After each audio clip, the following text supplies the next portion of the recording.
So, in case y'all don't know who this person is that you see on your screen, this is Tommy Tuberville. He is the senator for Alabama, and he was at a Save America Trump rally recently in Nevada. And I'm going to play this little small clip from Jake Tapper's show, in which you're going to be able to hear what it is that he says. It's basically him, of course, being anti-reparations, but I want y'all to hear exactly what he says as it pertains to black people without him actually saying black people. Speaking of messaging, Alabama Republican Senator Tommy Tuberville hit the stage at former President Trump's rally in Nevada last night, and, well, let's just roll the tape. They want crime because they want to take over what you got. They want to control what you have. They want reparation because they think the people that do the crime are owed that. Bullshit. They are not owed that. And just to be... Okay, so y'all just heard it. It's a very small clip, and I'm not going to play the whole clip from Jay Tapper's show because it's basically him talking to the people on his panel, going over what it is that he said.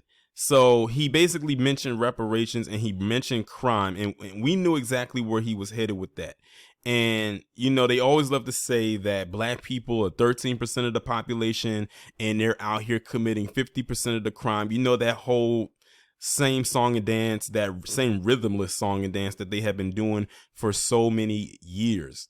But then he went a step further and was saying that the people that commit the crime think that they're owed reparations. Bullshit. Like, he literally said that. You heard it out of his own mouth. He said it and they did not bleep it out.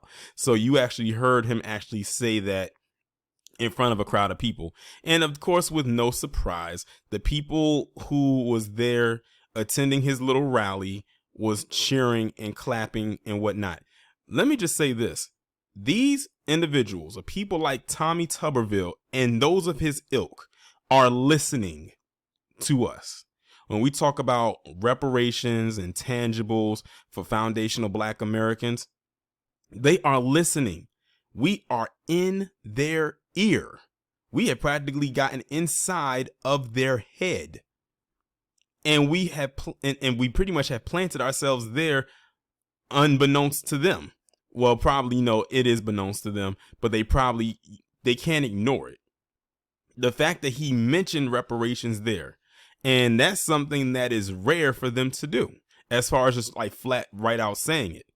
But we knew he was talking about black people when he was saying about crime, and he tried to use that as a talking point as, well, they commit all of this crime, quote unquote.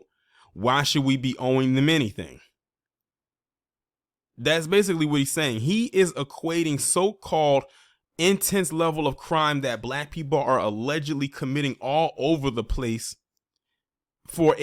as a reasoning as to why black people should not receive reparations. Like, that's his talking point right there. No, that is not what's supposed to be happening. The checks will be cut. That is what happens.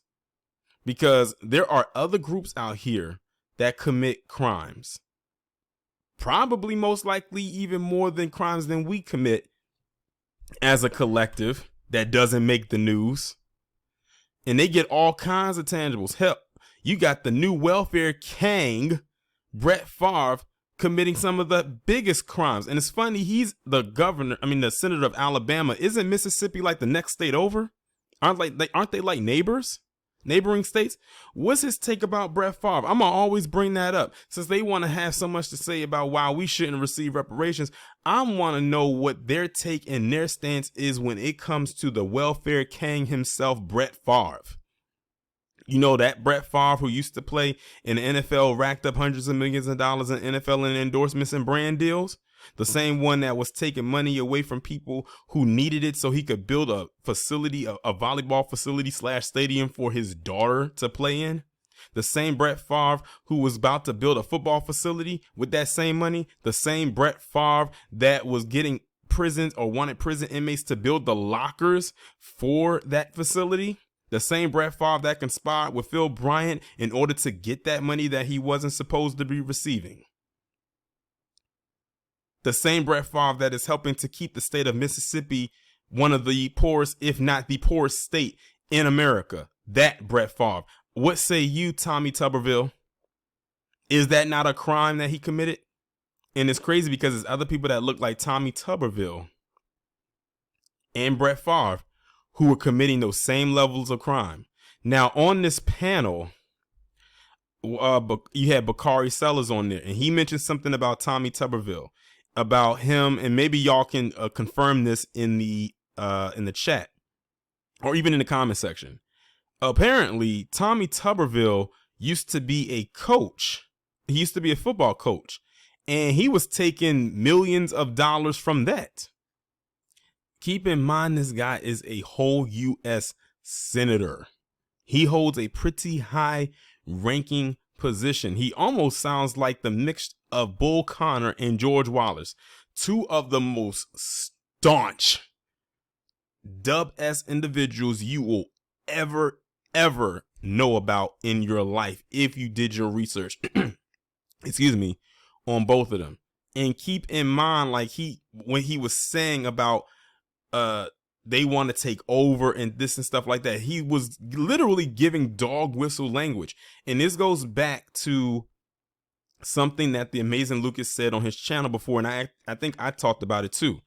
They are, and when I say they, I'm talking about people like him and those like him, invoke PC fear into PC people to not only so much get them riled up, but to try to give them a friendly reminder that you can't allow a certain group, meaning us, to topple you.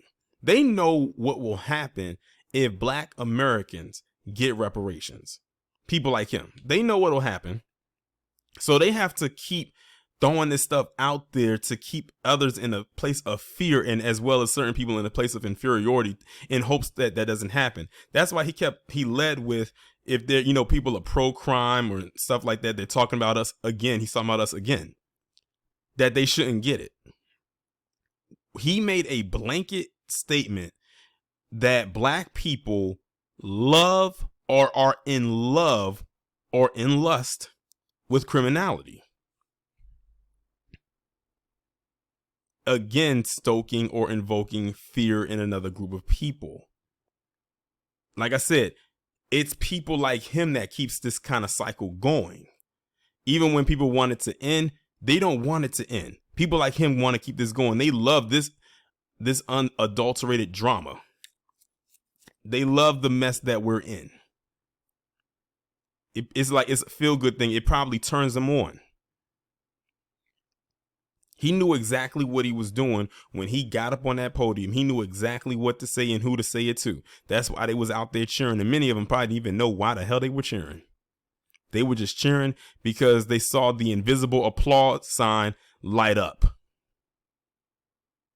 So if he said something, no, really, they applauded because he said bullshit. The minute he said bullshit, and in the tone that he said it in, that's when they decided to clap and was like, yay, woo. And they probably think he's some kind of a genius. Trust me, he ain't. At least not in the way that he thinks he is, or the way people will propel him into being. I want y'all to keep this in mind. Like this quote right here, the senator said Democrats, quote unquote, want crime and want reparations because they think the people that do the crime are owed that. Who else in America right now is talking about reparations or feeling that reparations are owed to them? Us. Like I said he was taking a dig at Black people without saying Black people. And whenever it comes to the Democrats, they always try to link that with Black people because overwhelmingly there's Black people that vote for the Democratic Party. I want to see what the numbers look like after this upcoming election, me personally. But yeah, Tommy Tuberville, in case y'all didn't know, is a staunch Dub S. I mean, I think y'all figured it out by now. In case y'all weren't aware of him before, now I'm sure that the people who are subscribed to me who live down in Alabama could tell you some stories about this dude. And I hope y'all do down in the comments. Like, let me know if you are in the state of Alabama.